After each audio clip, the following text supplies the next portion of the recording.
प्रश्नावली 3.1 का पहला क्वेश्चन हल करने वाले हैं, ठीक ना। तो ये जो पहला क्वेश्चन है, ये पहला क्वेश्चन मैंने हल किया है, तो ये वीडियो थोड़ा लंबी हो सकती है क्योंकि इस पहले क्वेश्चन में मैंने बिल्कुल बेसिक से और बिल्कुल बारीकी से समझाने की कोशिश की है, ठीक ना। तो आप लोग पूरे धैर्य के साथ इस वीडियो को अंत तक देखिएगा और मैं गारंटी देता हूँ कि यदि आपने पहला क्वेश्चन अच्छे से समझ लिया तो आप दूसरा और तीसरा क्वेश्चन बहुत ही सरल तरीके से समझेंगे, ठीक ना।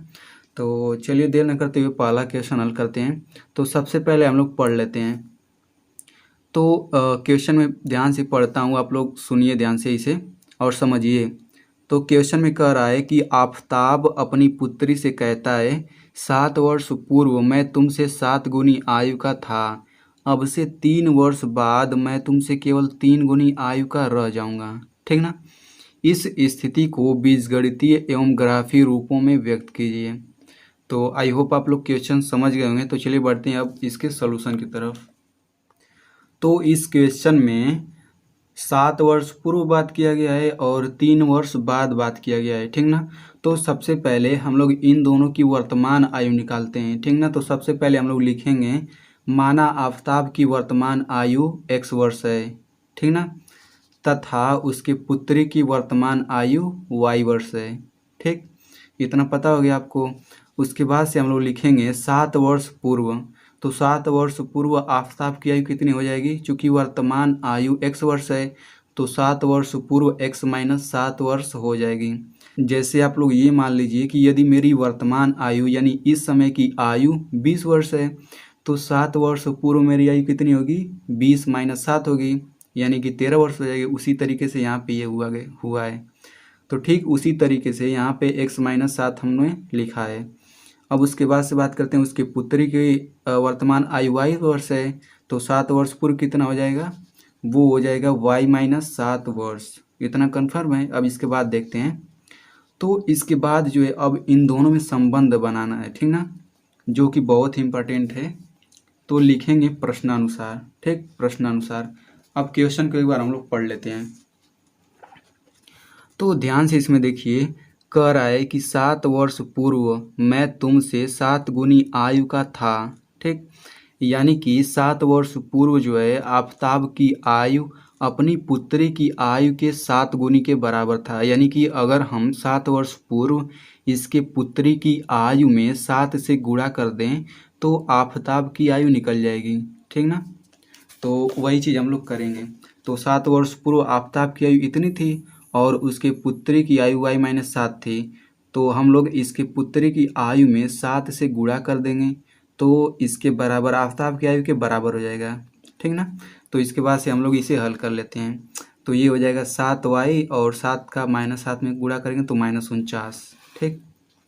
अब यहाँ से x हो गया और यहाँ +7y है तो इधर आएगा तो -7y हो जाएगा।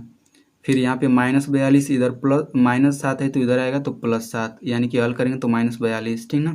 तो इसे हम लोग समीकरण नंबर 1 मान लेंगे, x माइनस 7y बराबर -42, ठीक ना। आप लोग चाहें तो -42 को इधर बाएं पक्ष में करके +42 करके बराबर 0 लिख सकते हैं, ठीक ना, लेकिन हम लोग यहीं पर इसे समीकरण 1 मानेंगे। अब उसके बाद 3 वर्ष बाद, ठीक, तो 3 वर्ष बाद जो होगी आफताब की आयु कितनी हो जाएगी, 3 वर्ष बाद आफताब की आयु x + 3 वर्ष हो जाएगी और उसके पुत्री की आयु कितनी हो जाएगी, उसके पुत्री की आयु y + 3 वर्ष हो जाएगी, ठीक। एक बार फिर चलते हैं क्वेश्चन की तरफ। तो देखिए इसमें कह रहा है कि अब से 3 वर्ष बाद मैं तुमसे केवल 3 गुनी आयु का रह जाऊंगा। यानी कि इसके पुत्री की आयु में यदि हम लोग 3 का गुणा कर दें तो आफताब की आयु निकल जाएगी, ठीक ना। तो चलिए यही काम हम लोग करते हैं। तो 3 वर्ष बाद पुत्री की आयु इतनी है और पिता की आयु यानी आफताब की आयु x + 3 है, ठीक। तो हम लोग इसके पुत्री की आयु में 3 से गुणा कर देंगे तो इसके पिता की आयु निकल जाएगी, यानी कि x + 3 बराबर 3 का गुणा करेंगे इतना, इसको हल कर लेते हैं। तो 3 का गुणा y में करिए तो 3y, फिर 3 का 3 में गुणा करिए 9 हो जाएगा, ठीक। अब इसको हम लोग पक्षांतर कर लेते हैं। तो इधर से जब 3y इधर आएगा तो -3y हो जाएगा, इधर बचेगा 9 और इधर +3 है तो इधर आएगा तो -3, तो 9 - 3 6 आएगा, तो इसे समीकरण 2 मान लेते हैं, ठीक ना। इसके बाद से हम लोग लिखेंगे समीकरण 1 व 2 इसके बीजगणितीय रूप हैं, ठीक ना। तो जो समीकरण 1 और समीकरण 2 है इस क्वेश्चन का यही बीजगणितीय रूप है, ठीक ना। तो बीजगणितीय रूप तो हमने निकाल लिया, अब हमें इसका ग्राफीय रूप दिखाना है, ठीक ना, यानी इसका ग्राफ बनाना है। तो चलिए हम लोग ग्राफ बनाना भी जानते हैं। तो स्टूडेंट्स हम लोग इन दोनों समीकरण का ग्राफ बनाने से पहले हम लोग इन दोनों का दो दो हल निकालते हैं, इन दोनों समीकरण का दो दो हल निकालते हैं, तभी हम लोग उसका ग्राफ बना सकते हैं, ठीक ना। तो सबसे पहले हम लोग इस समीकरण का ग्राफ बनाएंगे। तो सबसे पहले हम लोग इसका दो हल निकालते हैं। हल का मतलब ये हुआ कि x और y का मान कौन सी संख्या रखें कि इसको हल करने पर -42 आना चाहिए, ठीक ना। तो यहाँ पे मैंने सारणी बनाई हुई, आप लोग देख लीजिए। तो यदि हम लोग x का मान 0 रखें और y की जगह 6 रखें, तो इसे हल करके देखते हैं। x की जगह हमें 0 रखना है, फिर -7 गुणा y की जगह क्या रखना है, 6 रखना है। तो देखिए इसे हल करने पर कितना आ रहा है, -42 आ रहा है, जो कि दाहिने पक्ष के बराबर है, ठीक ना। यानी कि x और y का मान कोई ऐसी संख्या रखिए कि दोनों पक्ष बराबर आने चाहिए, तो वही जो होता है इस समीकरण का हल होता है। तो इसका मतलब ये हुआ कि x का मान 0 रखे हमने और y का मान 6 रखा, यानी कि 0 और 6 इसका एक हल हो गया, ठीक ना। 0 और 6 इस समीकरण का एक हल हो गया।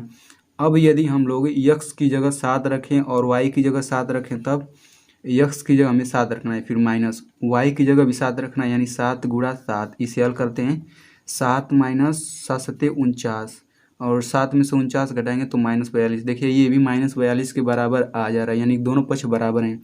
इसका मतलब ये हुआ कि 7 और 7 भी इसका एक हल है, यानी कि अब हमें दो हल मिल गए हैं, ठीक ना। तो अब हम इन दोनों हलों की मदद से हम लोग इसका ग्राफ बना सकते हैं इस समीकरण का। और एक चीज़ और ध्यान दीजिए, सारणी बनाने से पहले हम लोग ऊपर x लिखते हैं और नीचे y का मान रहता है, यानी ये x का मान है, ये y का मान है, ठीक ना।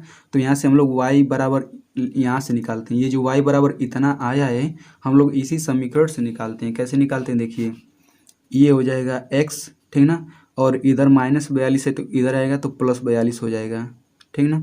बराबर कितना हो जाएगा, 7y, -7y इधर दाहिने पक्ष में जाएगा तो +7y हो जाएगा। चूँकि 7 गुणा y होता है, इधर आएगा तो भाग हो जाएगा, तो x + 42/7 बराबर y। तो y का मान इतना निकल गया, हम लोग वही y का मान यहाँ रखते हैं। देखिए x + 42/7, ठीक ना। तो इसी तरीके से हम लोग यहाँ भी निकाल लेंगे। तो सबसे पहले हम लोग इस पहले समीकरण का ग्राफ बनाते हैं।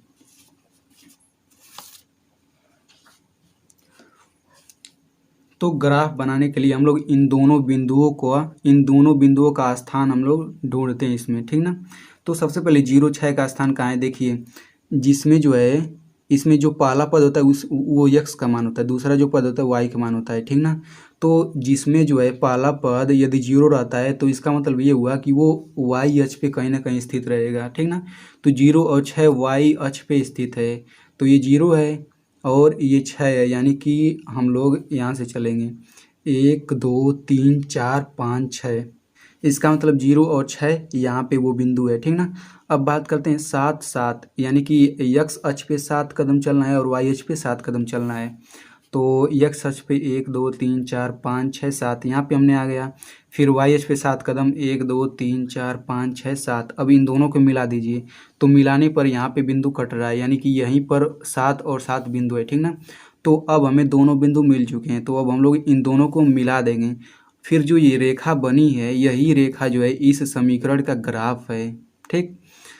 तो ये तो पहला रेखा ग्राफ बन गया, अब हम लोग इस दूसरी रेखा का ग्राफ बनाते हैं, ठीक।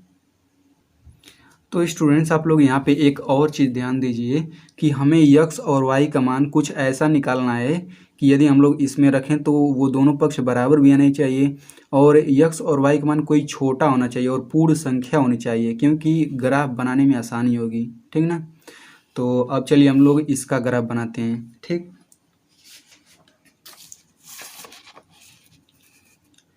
तो यदि हम लोग इस समीकरण में x का मान 0 रखें और y का मान -2 रखें, ठीक ना। x की जगह 0 रखें और y की जगह -2, तो ये हो जाएगा -3 गुणा -2, तो क्या आ जाएगा प्लस 6 आ जाएगा कि नहीं।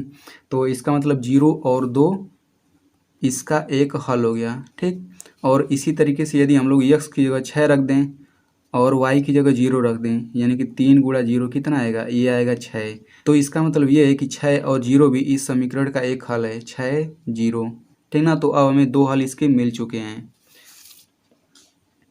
तो अब हमें इसके दो हल मिल चुके हैं। तो अब हम लोग दोनों बिंदुओं को फाइंड आउट करेंगे। तो देखिए इसमें पहला जो अंक है यानी कि x निर्देशांक, तो ये 0 है, इसका मतलब ये भी y अक्ष पे कहीं ना कहीं होगा, ठीक ना। तो -2 वाला हम लोग स्थान ढूंढेंगे y अक्ष पे। तो देखिए 1 और 2, -2 यहाँ पे है, तो 0 और -2 ये स्थान हो गया, ठीक ना। फिर देखिए अब जब दूसरा पद यानी कि जब दूसरा अंक 0 होता है, इसका मतलब ये होता है कि ये x अक्ष पर कहीं ना कहीं होगा, ठीक ना। तो इसका स्थान x अक्ष पे होगा। तो 6 0 कहाँ पे है देखिए, तो 1 2 3 4 5 6 0 यहाँ पे है, ठीक ना। तो अब हमें दोनों बिंदु मिल चुके हैं, तो इन दोनों को हम लोग मिला देंगे, ठीक ना। तो ये जो रेखा बनी है इस समीकरण का ये ग्राफ है।